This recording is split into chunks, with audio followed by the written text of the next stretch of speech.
नमस्कार दोस्तों, मैं राजेश कुमार मौर्य स्टडी विद राजेश मौर्य के यूट्यूब चैनल पे आपका स्वागत है। आज की जो मेरी क्लास है हार्टिकल्चर का रहेगा लेक्चर। तो हार्टिकल्चर में हम देख रहे थे जनरल क्वेश्चन, यानी कॉमन क्वेश्चन क्या होते हैं हार्टिकल्चर के, समान रूप से जो क्वेश्चन जनरल पहले हम आप सबको पढ़ा रहे हैं। उसके बाद हम धीरे धीरे आप सबको जब इससे क्लासिफिकेशन हो जाएगा, क्लासिफिकेशन ऑफ हार्टिकल्चर जब पूरा समाप्त हो जाएगा तो उसके बाद हम स्टार्ट करेंगे क्रॉप, यानी एक एक क्रॉप आप सबको पहले पोमोलॉजी, फिर ओलरीकल्चर, फिर उसके बाद फ्लोरिकल्चर, फिर धीरे धीरे आप सबको हम बताएंगे। तो आज हम सबसे पहले देखते हैं आज का जो मेरा लेक्चर हार्टिकल्चर का रहेगा। तो हमारा आप सबसे रिक्वेस्ट है कि आप सबको जो हम ये लेक्चर प्रोवाइड करा रहे हैं, जो पढ़ा रहे हैं, आप सबको कैसा लग रहा है, यानी कैसे पढ़ाई समझ में आ रही है, तो इसको आप कमेंट बॉक्स में जरूर कमेंट बॉक्स में यानी कमेंट करिएगा कि पढ़ाई आप सबको समझ में आ रही है कि नहीं आ रही। अगर मानते किसी क्वेश्चन में कंफ्यूजन है तो उसको आप जरूर कमेंट करिए, जिससे अगर आप कमेंट करेंगे तो हमें पता चलेगा, हो सकता है तुम्हें कोई क्वेश्चन ना समझ में आए तो उसके बारे में हम आप सबको नेक्स्ट यानी अगले लेक्चर में बता सकेंगे। तो हम स्टार्ट करते हैं क्लास को।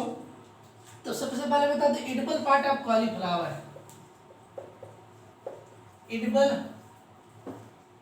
Part of cauliflower, edible part of cauliflower, इसका मतलब क्या होता है? एडिबल पार्ट ऑफ कॉलीफ्लावर यानी फूल गोभी का खाने वाला भाग। क्या हो जाएगा? फूल गोभी का खाने वाला भाग। तो फूल गोभी का खाने वाला भाग पूछा जा सकता है, तो इसका खाने वाला भाग क्या हो जाएगा? कर्ड। क्या हो जाएगा? कर्ड हो जाएगा।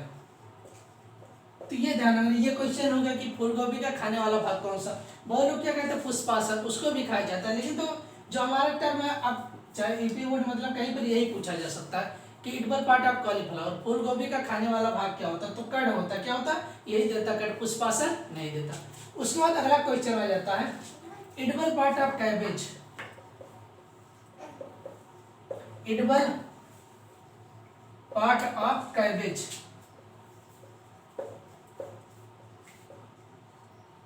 एडिबल पार्ट ऑफ कैबेज यानी पात गोभी का खाने वाला भाग क्या हो जाएगा? Edible part of cabbage. तो पात गोभी यहाँ हो जाएगा एडिबल पार्ट ऑफ कैबेज, मतलब पात गोभी का खाने वाला भाग क्या हो जाएगा? तो पात गोभी का हमारा खाने वाला भाग क्या होता है?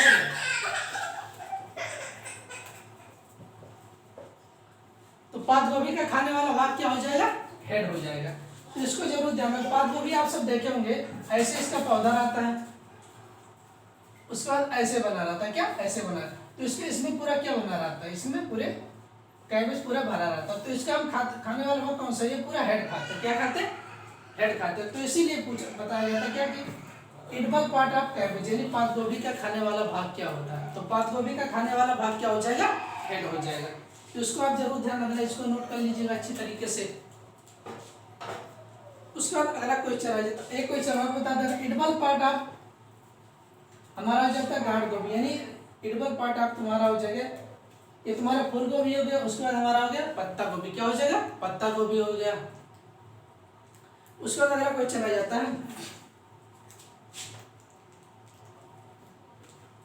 उसके बाद हमारा हो जाएगा फूल गोभी हो गया, पत्ता गोभी हो गया। उसके बाद अगला क्वेश्चन आ जाता है blanching is an important process. Blanching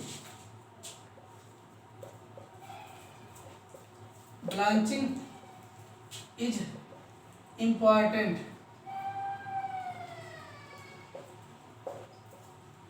important process.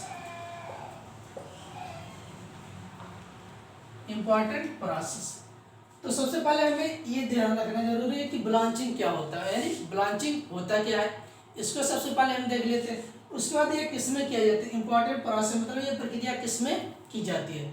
तो ब्लांचिंग मतलब ये होता है हमारा, आप सब देखे होंगे ये हमारा फूल गोभी का पौधा है, तो इसके देखोगे यहाँ पर ऐसे पत्तियां लगी रहती है, बगल बगल में क्या ऐसे पत्तियां चारों तरफ से ऐसे लगी रहती है, और बीच में से क्या बना रहता है? इसके फ्लावर ऐसे फूल गोभी ऐसे बीच में लगा रहता है। तो क्या होता है मतलब इसके हम देखे होंगे कभी कभी क्या होता है जब ज्यादा धूप पड़ने लगता है, क्या जब ज्यादा धूप पड़ने लगता है तब इसमें क्या होता है, इसमें ये हल्का सा पीलापन आ जाता है। इसके जो फ्लावर होता है, क्या जो हमारा खाने वाला भाग कार्ड होता है या पुष्पासन, इसमें क्या होता है? हल्का सा पीलापन होता है। तो यही क्या होता है, ये पीलापन हो जाएगा। तो पीलापन अगर हो जाता है तो मार्केट वैल्यू जो होता है क्या होता है, यानी कम होने लगता है। अगर हम मार्केट में ले जाते हैं उसको सेल करने के लिए तो उसकी मार्केट वैल्यू कम हो जाएगी। या इसको लोग अगर मार्केट से मतलब कम खरीदते हैं लोग, खाना भी कम पसंद करते हैं। तो क्या होता है, इसकी पत्तियों को यानी फूल गोभी की पत्तियों को ऐसे तोड़कर क्या होता है, इसको ऐसे तोड़ देंगे, तोड़कर इसको ढकने की क्रिया को हम क्या कहते हैं, ब्लांचिंग कहते हैं। क्या कहा जाता है, ब्लांचिंग कहा जाता है। तो यही हम बता रहे थे कि ब्लांचिंग होता क्या, कि फूल गोभी के फूल को उसकी पत्तियों द्वारा ऐसा कह सकते हैं कि फूल गोभी के फूल को सूर्य की रोशनी से बचाने के लिए, इसके सूर्य की रोशनी से बचाने के लिए उसके पत्तियों द्वारा तोड़कर ढकने की क्रिया को हम क्या कहते हैं, ब्लांचिंग कहते हैं। क्या कहते हैं, ब्लांचिंग। तो आप सबको समझ में आ गया कि ब्लांचिंग होता क्या है, यानी फूल गोभी के फूल को सूर्य की रोशनी से बचाने के लिए, सूर्य की रोशनी से बचाने के लिए उसकी पत्तियों द्वारा जो तोड़कर हम ढकते हैं फूल को, उस क्रिया को हम क्या कहते हैं, ब्लांचिंग कहते हैं। तो ये ब्लांचिंग आप सबको समझ में। उसके बाद होता है ये ब्लांचिंग मतलब इंपॉर्टेंट प्रोसेस, ये प्रक्रिया किसमें की जाती है, तो आप सबको समझ में आ गया। कॉलीफ्लावर यानी फूल गोभी किसमें की जाती है, कॉलीफ्लावर मतलब फूल गोभी में की जाती है। तो इसको आप जरूर ध्यान में अगर पूछ लेता है कि ब्लांचिंग की क्रिया किसमें की जाती है या ब्लांचिंग होता क्या है, परिभाषा जैसे इंटरमीडिएट में परिभाषा पूछता कि ब्लांचिंग क्या है, तो आप सबको परिभाषा आप अच्छे तरीके से जिससे बता सकते हैं। उसके बाद अगला क्वेश्चन आ जाता है, हॉस्पिटल एक बीमारी होती है,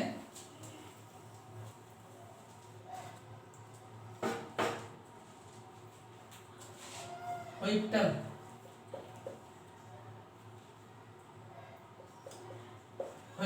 इज कॉलीफ्लावर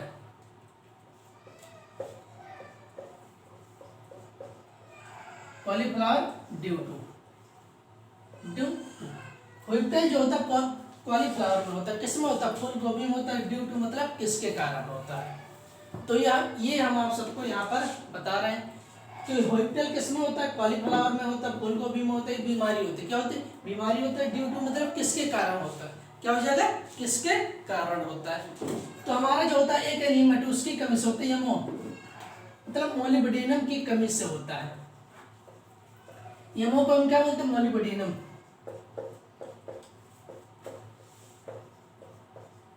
क्या होता है, मोलिब्डेनम की कमी से होता है। जब फूल गोभी में जो हमारा पौधा रहता है, तो अगर इसमें मोलिब्डेनम तत्व की कमी हो जाती है, क्या मोलिब्डेनम तत्व की अगर कमी हो जाती है तो उसमें क्या हो जाएगा, हमारा हॉस्पिटल बीमारी लग जाती है। क्या होता है, हॉस्पिटल बीमारी लग जाती है।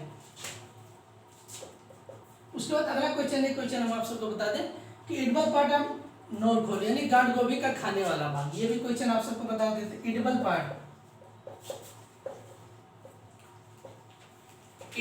ऑफ नोरखोल मीन्स क्या हो जाएगा, गांठ गोभी। क्या हो जाएगा, गांठ गोभी। ये भी क्वेश्चन आपको पूछा जा सकता है। एडिबल पार्ट ऑफ नोरखोल यानी गांठ गोभी का खाने वाला भाग क्या होता है, तो गांठ गोभी का हमारा खाने वाला भाग क्या हो जाए, नोड, KNOD। लेकिन इसको क्या पढ़ाया जाता है, नोड पढ़ाया जाता है। तो इसको भी आप अच्छे से नोट कर लीजिएगा, पूछा जा सकता है। एडिबल पार्ट ऑफ नोरखोल यानी गांठ गोभी का खाने वाला भाग क्या हो जाएगा, तो गांठ गोभी का खाने वाला भाग हमारा क्या हो जाएगा, नोड हो जाएगा। फूल गोभी का खाने वाला, उसके बाद हमने बताया था कि हॉस्पिटल बीमारी किस में लगती है, फूल गोभी में लगती है, किसके कारण, मोलिब्डेनम की कमी से। तो इसको आप सब अच्छे से नोट करते हुए चलिएगा। अब हम आगे देखते हैं कि Pusa Ruby is the variety of, Pusa Ruby is the variety of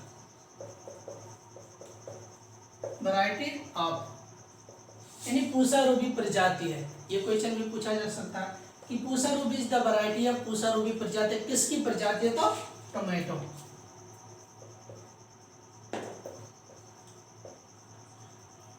किसकी प्रजाति, टमाटर की प्रजाति। किसकी हो जाएगी, टमाटर की प्रजाति। तो इसको हम नोट करते चलिएगा कि Pusa Ruby is the variety of यानी पूसा रूबी किसकी वैरायटी है, प्रजाति है। तो पूसा रूबी किसकी वैरायटी, टमाटर की प्रजाति हो जाएगी। उसके बाद अगला क्वेश्चन आ जाता है स्वर्ण रूपा।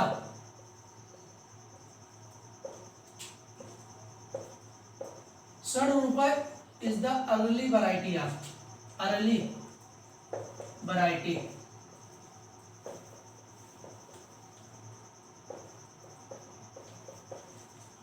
तो Shadrupa is the early variety of, तो षडरूपा किसकी वैरायटी, ये भी महत्वपूर्ण है।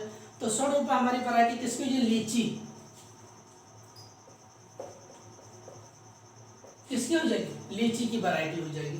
तो यहाँ से आपके दो क्वेश्चन बन रहे हैं, कितने, दो क्वेश्चन बन रहे हैं। नंबर एक, षडरूपा वैरायटी किसकी है, लीची की है। किसकी वैरायटी है, लीची की प्रजाति है। और कैसी वैरायटी है, अगेती है, पछेती है या मध्यम। तो अर्ली मीन्स क्या होता है, अगेती प्रजाति है। अर्ली मीन्स क्या हो जाए, अगेती प्रजाति। तो ये क्वेश्चन जरूर ध्यान रखना कि षडरूपा जो लीची की वैरायटी लेंगे तो कैसी वैरायटी, अगेती प्रजाति हो जाएगी। कैसी हो जाएगी, अगेती प्रजाति हो जाएगी।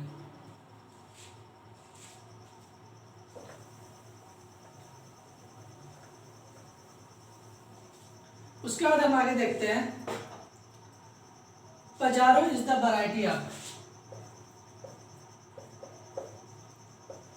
Pajero is the variety of,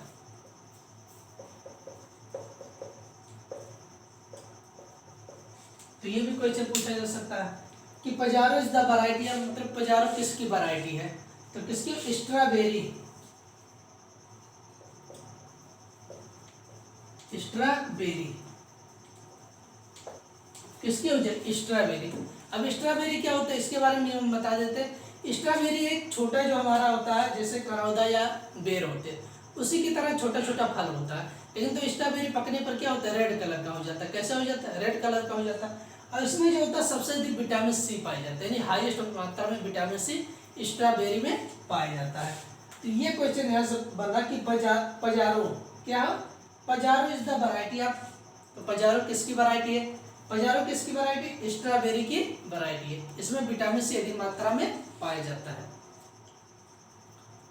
उसके बाद अगला क्वेश्चन आ जाता है, ब्लोरो,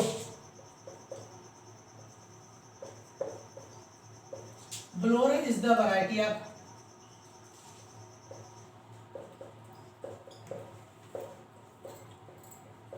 यानी ब्लोरो इज द वैरायटी ऑफ, ब्लोरो किसकी वैरायटी है। तो ये हमारी हो जाए मेरी गोल्ड,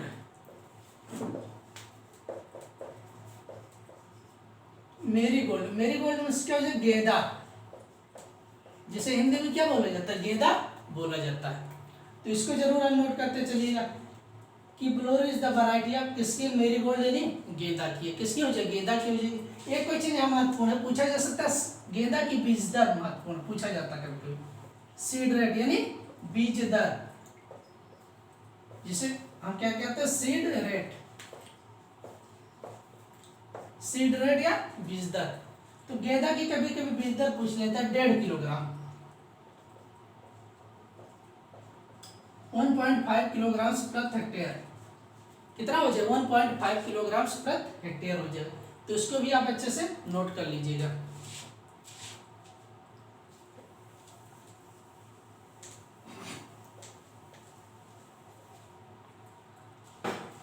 अब हम आगे देखते हैं, जैसे हमने बता रहा था कि rich source of vitamin C, rich source of vitamin C, यानी विटामिन सी का अच्छा स्रोत क्या होता है। ये क्वेश्चन यहाँ से बन रहा है कि rich source of vitamin C, यानी विटामिन सी का अच्छा स्रोत क्या होता है। तो विटामिन सी का अच्छा स्रोत हमने बताया था स्ट्रॉबेरी, स्ट्रॉबेरी क्या हो जाए, स्ट्रॉबेरी,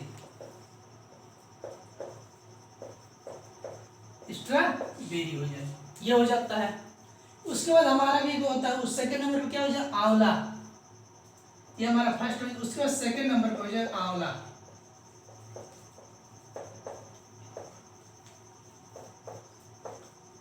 क्या हो जाएगा, आंवला हो जाएगा। उसके बाद थर्ड नंबर पे हमारा क्या हो जाएगा, नींबू,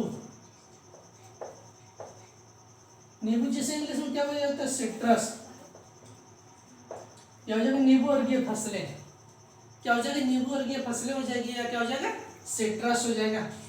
उसके बाद हमारा क्या हो जाएगा, नंबर 4 जैसे है गुआवा यानी अमरूद,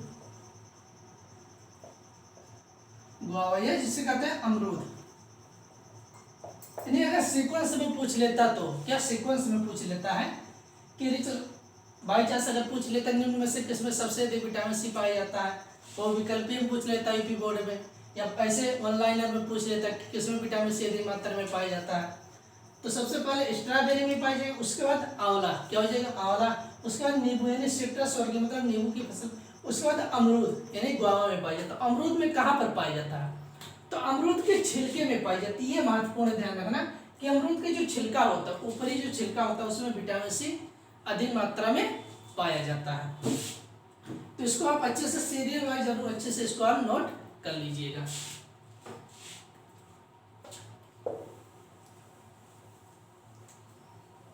अब विटामिन सी जो इसका हम यहाँ पर रासायनिक नेम देख लेते हैं, केमिकल नेम, यानी विटामिन सी।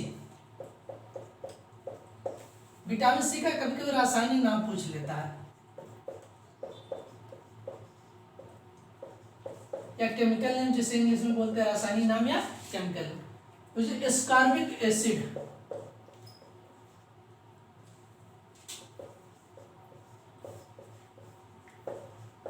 एस्कॉर्बिक एसिड ये होता है इसका रासायनिक नाम, क्या हो जाए एस्कॉर्बिक एसिड। अब इसकी कमी से कौन सा रोग होता है, कभी कभी पूछ लेता है, कौन सा रोग, कमी से होने वाला रोग,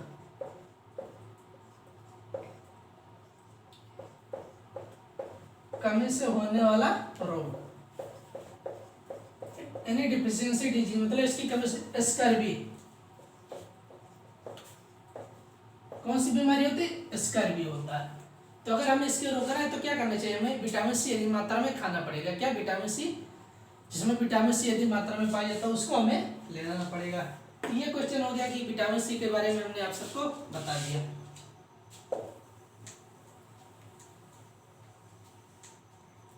अब हम आगे देखते हैं,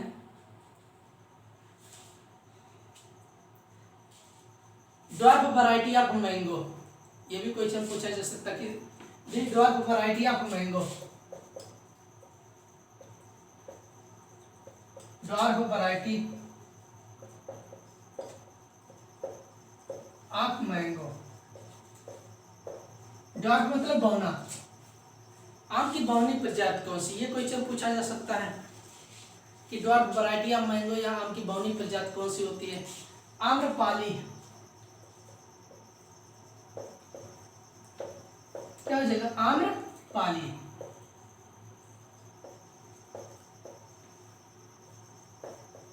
आम्रपाली, अभी ड्वार्फ मतलब बौनी प्रजाति होती है, क्या होती है ड्वार्फ में से मतलब क्या होता है, बौनी प्रजाति होती है, आम की बौनी प्रजाति है, छोटा होता है, क्या होता है इसकी हाइट कम होती है। इसमें एक और क्वेश्चन, दो तीन क्वेश्चन इससे बन रहे हैं, आप सबको हम बता देते हैं। जैसे ड्वार्फ वैरायटी, इसको पास इसकी स्पेसिंग सबसे कम होती है। जैसे अगर हम देख लेते हैं कि सामान्य रूप से जो हम गांव में आम लगाते हैं उसको कितनी दूरी पे लगाते हैं, तो सामान्य रूप से 10 × 10 मीटर की दूरी पर, कितने 10 × 10 मीटर की दूरी पर लगाते हैं। लेकिन तो जो आम्रपाली प्रजाति है, कौन सी आम्रपाली प्रजाति, इसको हम कितनी दूरी पर लगाते हैं अगर पूछ लेते हैं, इसकी दूरी या डिस्टेंस होता है तो 2.5 × 2.5 मीटर, 2.5 × 2.5 मीटर लगाते हैं। तो इसमें एक क्वेश्चन और बन सकता है कि आम की कौन सी प्रजाति जिसको सघन रूप से लगाया जाता है, मतलब पास पास, तो ये हमारी कौन सी हो आम्रपाली प्रजाति है। अगर इसका देखा जाए कि अगर हम 2.5 × 2.5 मीटर की दूरी पर लगाते हैं तो 1 हेक्टेयर में नंबर ऑफ पौधों की संख्या कितनी होती है, तो अगर 2.5 × 2.5 मीटर की दूरी पर लगाते हैं तो 1 हेक्टेयर में 1600 पौधे प्रति हेक्टेयर, कितने होते हैं 1600 पौधे प्रति हेक्टेयर होते। तो ये भी जरूर ध्यान रखना, पूछा जा सकता है कि 1 हेक्टेयर में नंबर ऑफ पौधों की संख्या, आम्रपाली के 1 हेक्टेयर में कितने पौधे लगाए जा सकते हैं, तो 1600 पौधे लगाए जा सकते हैं। अगर हम मान लेते हैं कि वैसे पूरा लगाएं 10 × 10, तो 1 हेक्टेयर में कितने पौधे आ जाएंगे 10, 1 हेक्टेयर में कितने 100 पौधे आ जाएंगे। तो हमारा जो आज का हमने आप सबको पढ़ाया, इसको आप जरूर कमेंट बॉक्स में कमेंट करिएगा कि हमारा ये लेक्चर कैसा रहा। तो आज मतलब हमने आप सबको कॉमन या जनरल क्वेश्चन बताए हैं हार्टिकल्चर के बारे में, तो इसको आप जरूर अच्छे से नोट कर लीजिएगा और जरूर बताइएगा कि यानी ये आपको लेक्चर कैसा लगा, और हमारे चैनल को आप जरूर इसको सब्सक्राइब करिएगा अच्छी तरीके से। तो आज के लिए इतना ही रखते हैं, धन्यवाद।